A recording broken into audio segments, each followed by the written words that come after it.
What's up, YouTube? This is Sam Lawrence. I just top 8'd the Ultimate Time Wizard in Orlando, Florida with GIGAVISE. I'm actually with the Silverstorm Gaming YouTube channel, so shout out to Tim and Dan for hosting this deck profile. But yeah, it was a fun deck. Not really a huge Yu-Gi-Oh player, but when I do play, I like playing Edison formats. Been working on a Lone Fire type deck for a couple years on the same channel as the Samufo list, which is the ultimate offering list with like UFO turtles. So that's where the inspiration on this came from. I still think that, you know, Supervise and Lone Fire is the best thing to do in the format, but I think the Discord channel is getting to a point where the list is becoming pretty optimized.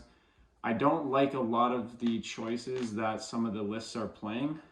Which is why, you know, I've got my own list here that I'll show you in a sec. In Swiss, I went 7-1-1. The draw in round 9 was actually to Marcus in the Discord playing a similar list. Of course, he's playing several different options, but the general Lone Fire thing is the same. We ended up taking a 37-minute game 1, and then game 2 was I ended up winning on life points, so ended up being a draw. We were down to like 5 cards, so the mirror is a pretty crazy one. So if this deck is popular, watch out for the mirror. But yeah, I'll show you the deck here. I'll show some of the combos, just because I know it's a pretty much a meme at this point how hush the whole deck is. So you know, I'll show you my list. It's definitely different than Marcus's list. He said that he's gonna upload his list too, so there's no like set in stone list at this point. But for my list, just obviously the 2 Lone Fire, search your deck for the plants, and double Giga Plant, one of the main cards obviously of the engine. And if you don't know what it does, it's 2400 attack. It's a Gemini monster, so it doesn't get its effect unless you normal summon it. And then once per turn, you can special summon a plant or insect from your graveyard or hand.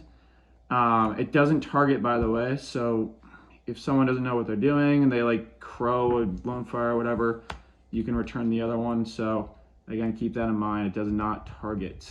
But the targets for Gigaplant in this list are Copy Plant, which is a level 1 plant. You can once per turn target a face-up plant you control to have this copy the level.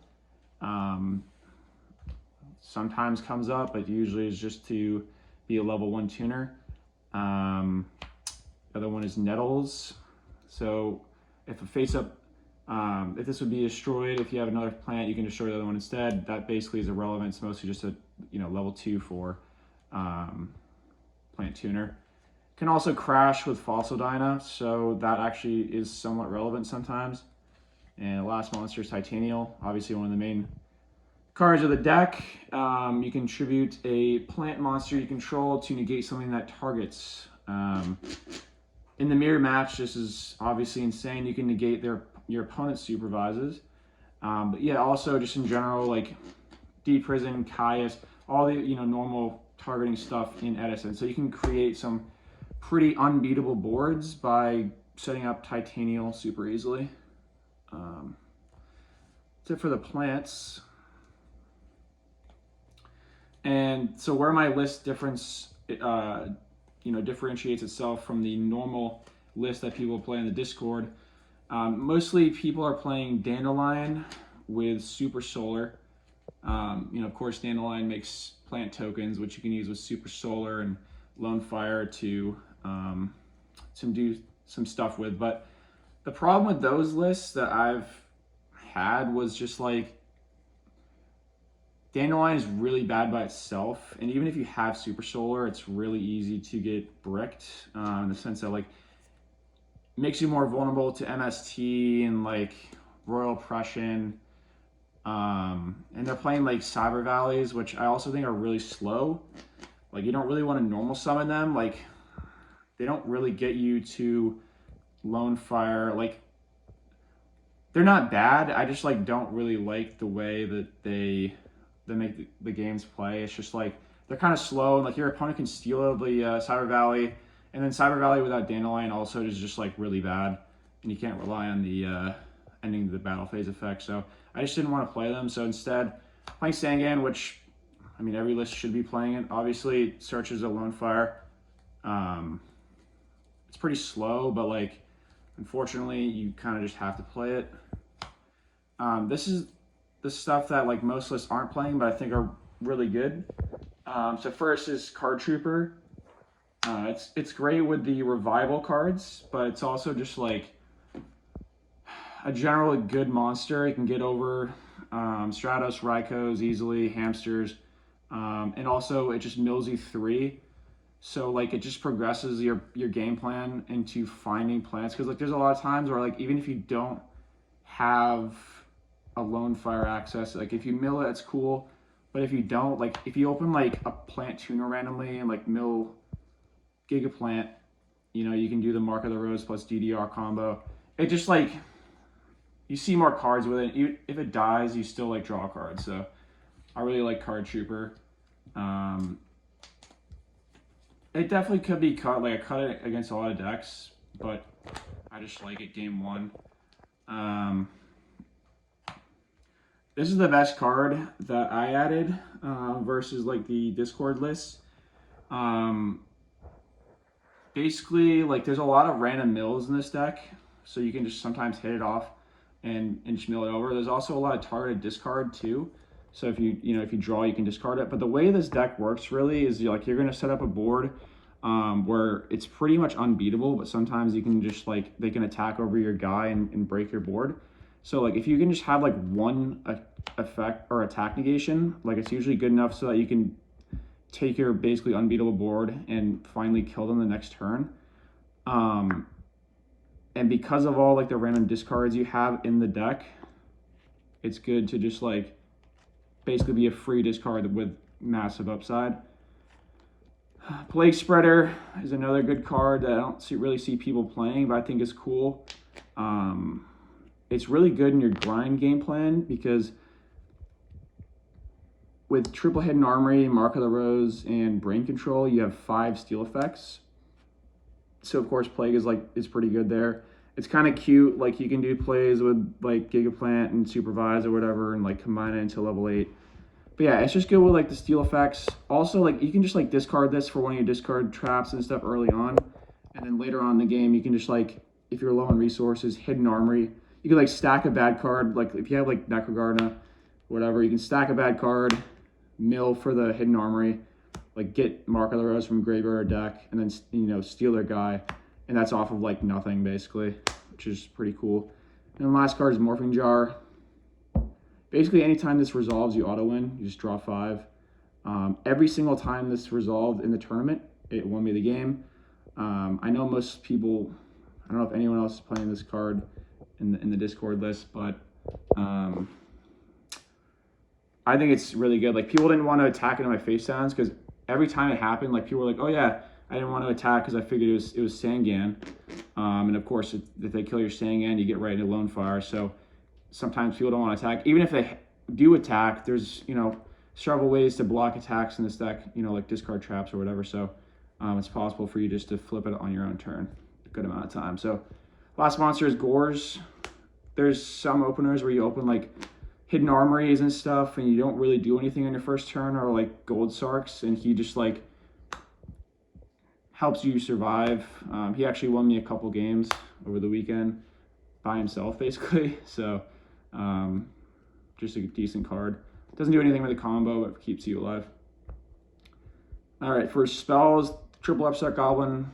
I know there's like some debate on the Discord about the card, but you should just be playing it. I mean, it's a combo deck. Like you want to just draw cards for free. Like of course they get 1,000 life points, but like the other list is a lot more combo heavy, like with Super Solars and stuff. But like the way I'm playing the deck is like trying to just, you can OTK of course, but like you're just trying to set up like hard to beat boards more often, and the life points don't really matter. You'd rather see your combos easier.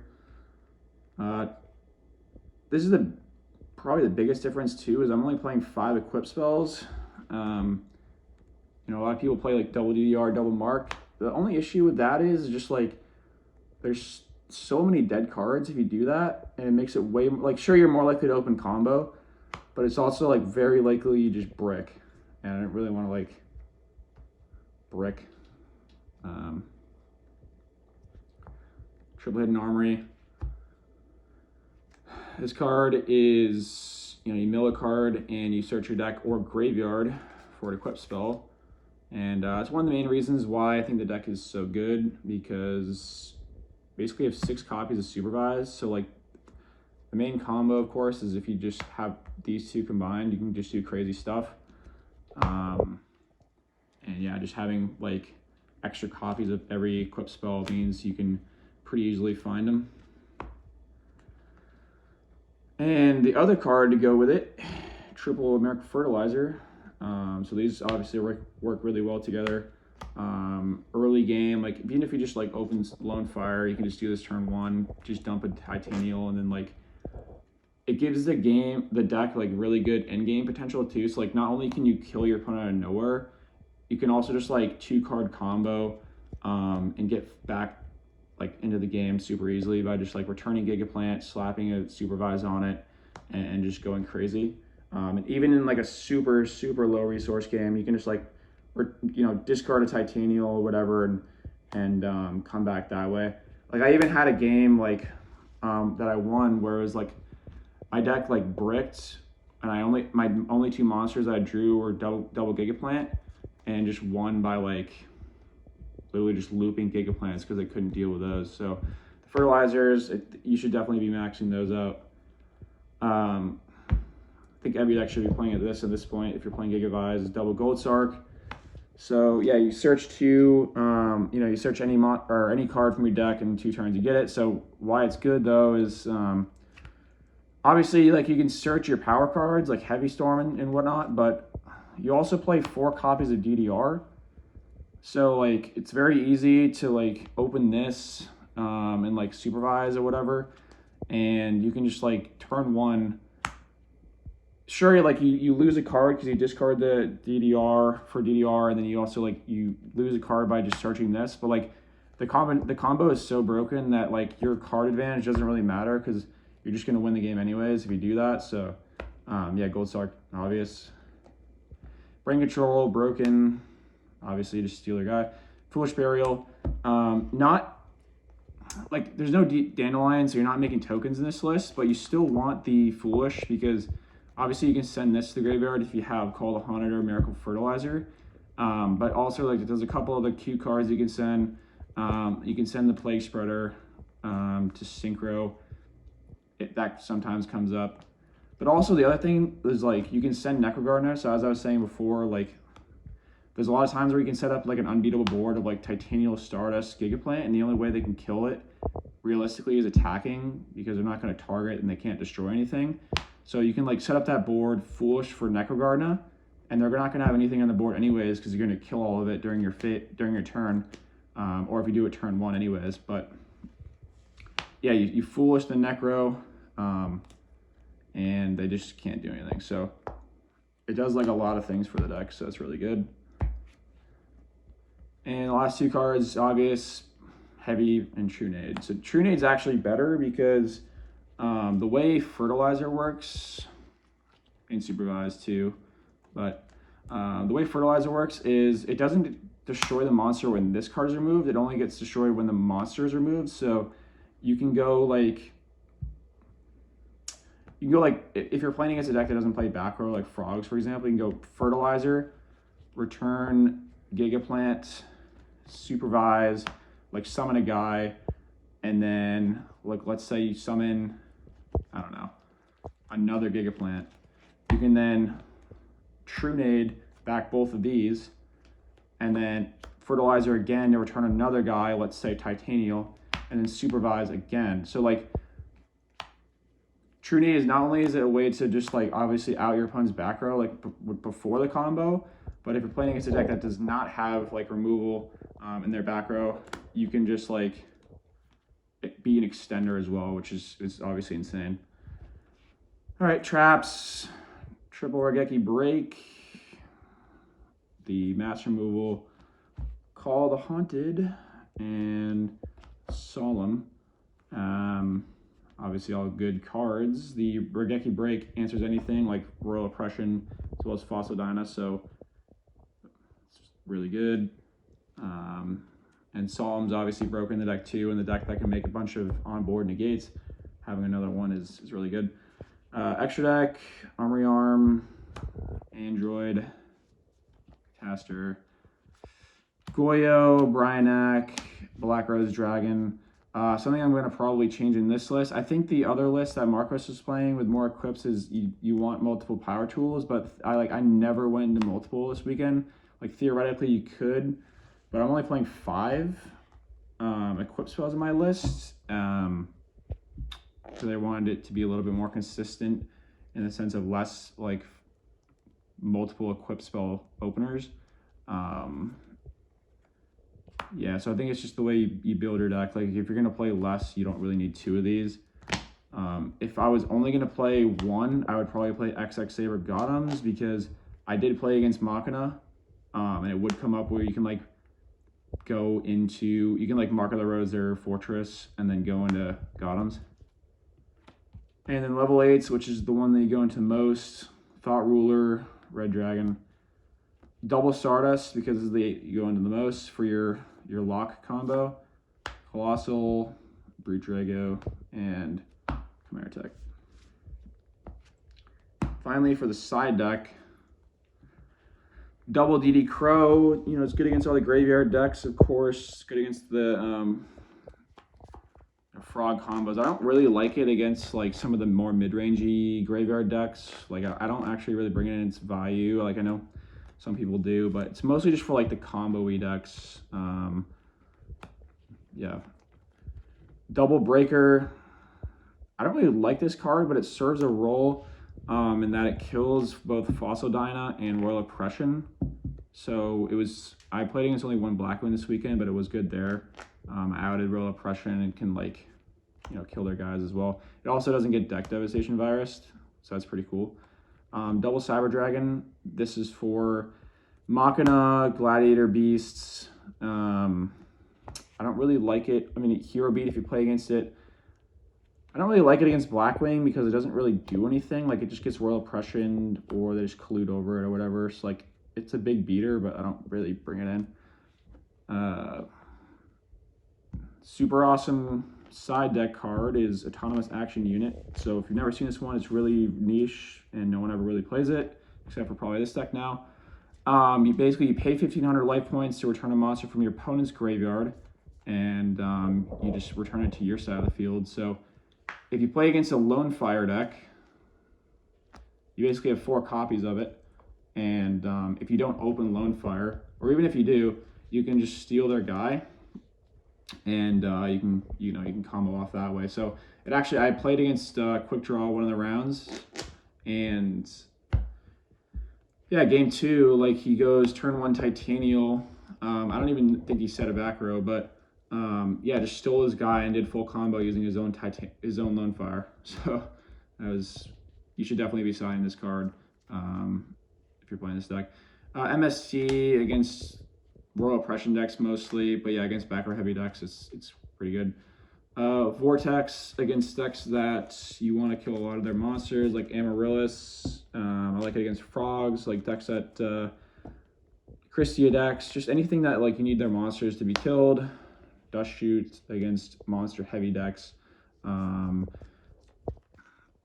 know it's a really broken card. I don't like main decking it because it's dead a lot of the time, especially if you don't draw it, or even if you like go second and you have it in your opener, sometimes it's still dead. But there's some matchups like frogs, for example, or like Light Swarms and other stuff where it's just too good not to be in your deck. 2 Karma Cut. This card is good against Machina because you can get rid of their fortresses, and it's good against random monster decks.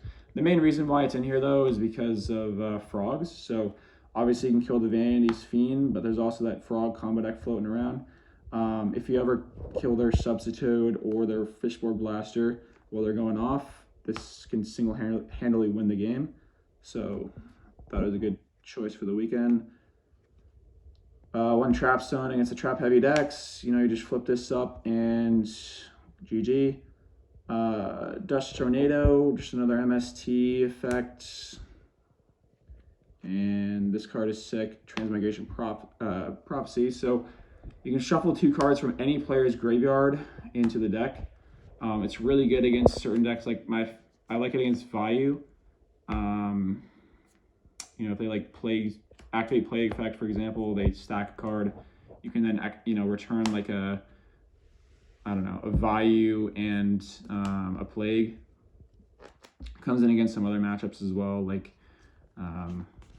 against the Frog combo too. You can they discard for the Fishborg, you can return it. I had it against Diva Hero, and they actually had to Solemn Judgment this card because they went Miracle Fusion. They only had 2 heroes in the graveyard, so I flipped this up, and they had to waste their Solemn on this, which obviously doesn't feel good. That's the full list, and then just the most basic combo is I'm not going to spend like 2 hours here doing all the combos for people, but the most basic absolute combo is if you open these 2, you can search for the Gigaplant. And then the way this works is this gives the Gigaplant the effect. So you activate the effect, you return Lone Fire, search your deck. It completely depends on your opponent's board and your hand. What you could do is if you can go into Power Tool with these. And then the way Supervise works, by the way, is when this is sent to the graveyard, you return a normal monster, and Gigaplant is treated as a normal in the graveyard, so it returns. So you do that, and you go into Power Tool, and you can activate the effect, search for whatever, which obviously that's really good. I'm not as big of a fan of Power Tool as some of the other people in the Discord are, but that's one of the plays. Also, even just if you have 0 extenders and you just have these 2, you can just go turn 1 Titanial. So that's 3 negates up to 3 on turn 1. And if you have another Supervise, of course you can make a Stardust as well by going Nettles. But another really cool combo that people didn't realize that I was playing against until happened against them was, if you ever have Gigaplant with Supervise and a Lone Fire access, if you go into Copy Plant and you go into Black Rose, because the Supervise is mandatory, you can wipe the board. So you activate Black Rose, blow up everything, and then the Supervise goes on as Chain Link 1, so you return the Gigaplant. So you could easily just late game Miracle Fertilizer plus Supervise, if it's a super low resource game, and you just out of nowhere, your comeback potential is crazy because you just Miracle Fertilizer, return this, activate Supervise, go into Black Rose, wipe the entire board, and you get your Gigaplant back. And now they have to deal with that, which is obviously insane. The other cute thing about Black Rose too is it does exile a plant from your graveyard as well. So if you have DDR, you can extend combos that way. But yeah, that's the most of the combos for this list. And of course, the list that Marcus top with has Dandelion and Super Solar. So there's some other special summon combos you can do. That list might be better. I don't really know. When I was playing that list, I found it to be a bit more all in, so which I didn't really like. But yeah, time will tell, of course, which list is better. But yeah, I mean, that's the list. Again, happy to do well with this list. I've been playing Lone Fire for about 1.5 years now, on and off. Trying to work on the Lone Fire with Supervised deck. I want to shout out everybody that came down with from the New England area and for convincing me to play this deck. And yeah, happy to play this GIGAVISE deck. Thanks.